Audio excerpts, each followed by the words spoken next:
লৈ আহিছোঁ এক গুৰুত্বপূৰ্ণ খবৰ।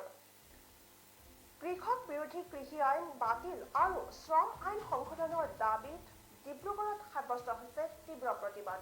প্ৰতিবাদস্থলীত প্ৰতিবাদী মহিলাক শাৰীৰিকভাৱে অপদস্থ কৰিছে ডিব্ৰুগড় আৰক্ষীয়ে। জনাই আছো এই মুহূৰ্তৰ ডাঙৰ খবৰ। কৃষক বিৰোধী কৃষি আইন বাতিল আৰু শ্ৰম আইন সংশোধনৰ দাবীত ডিব্ৰুগড়ত সাব্যস্ত হৈছে তীব্ৰ প্ৰতিবাদ।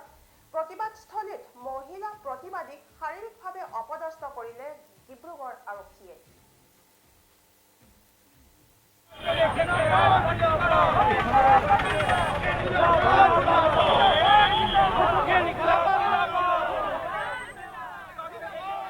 বিগত ৪২ দিন ধৰি সমগ্ৰ দেশজুৰি অব্যাহত আছে কৃষি আইন বাতিলৰ দাবীত কৃষকৰ আন্দোলন। তথাপিও হিটলাৰী শাসনেৰে দেশ শাসন কৰা নৰেন্দ্ৰ মোদীৰ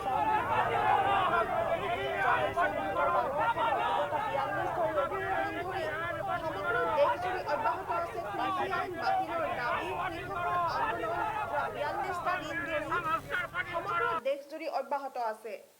তথাপিও হিটলাৰী শাসনেৰে দেশ শাসন কৰা নৰেন্দ্ৰ মোদীৰ বিজেপি চৰকাৰে দিয়া নাই কোনো গুৰুত্ব, যাৰ পৰিপ্ৰেক্ষিতত দেশৰ ৰাইজে বহুমূলীয়া ভোটেৰে দেশৰ শাসনৰ বাঘজৰী লৈ দেশৰ জনগণৰ ওপৰত হিটলাৰী শাসনেৰে এটাৰ পিছত এটাকৈ স্বেচ্ছাচাৰিতাৰে নতুন আইন প্ৰৱৰ্তন কৰি মাত মাৰ দি অহা বিজেপি চৰকাৰৰ কাৰ্যত পুনৰ এবাৰ জাঙুৰ খাই উঠিল ৰাজ্যৰ কৃষক শ্ৰমিক ৰাইজ।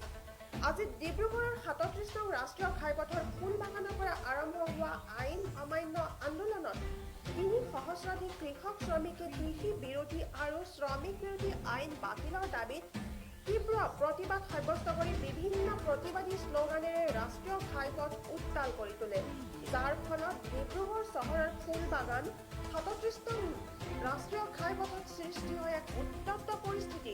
উল্লেখযোগ্য যে দিল্লীত অব্যাহত থকা কৃষক বিৰোধী আইনৰ বিৰোধিতাৰে চিটুৰ আহ্বান মৰ্মে ডিব্ৰুগড়ত চিটু অসম ৰাজ্যিক কৃষক সভা SFI আৰু DYFI ৰ কৰ্মীসকলে এই প্ৰতিবাদ সাব্যস্ত কৰে। ইফালে প্ৰতিবাদ অব্যাহত থকাৰ সময়তে প্ৰতিবাদকাৰীসকলক আৰক্ষীয়ে টানি চুচৰাই নি আটক কৰিব বিচৰাত পৰিস্থিতি উত্তপ্ত হৈ পৰে আৰু অধিক উত্তপ্ত হৈ পৰে মহিলা প্ৰতিবাদকাৰীক পুৰুষ আৰক্ষীয়ে আৰু মহিলা আৰক্ষীয়ে হাতত ধৰি টনাটনি কৰি আটক কৰিব বিচৰাত পৰিস্থিতি উত্তপ্ত হৈ পৰে যদিও আৰক্ষীয়ে বল প্ৰয়োগ কৰি হ'লেও প্ৰায় ৫০ৰো অধিক প্ৰতিবাদকাৰীক আটক কৰিবলৈ সক্ষম হয়।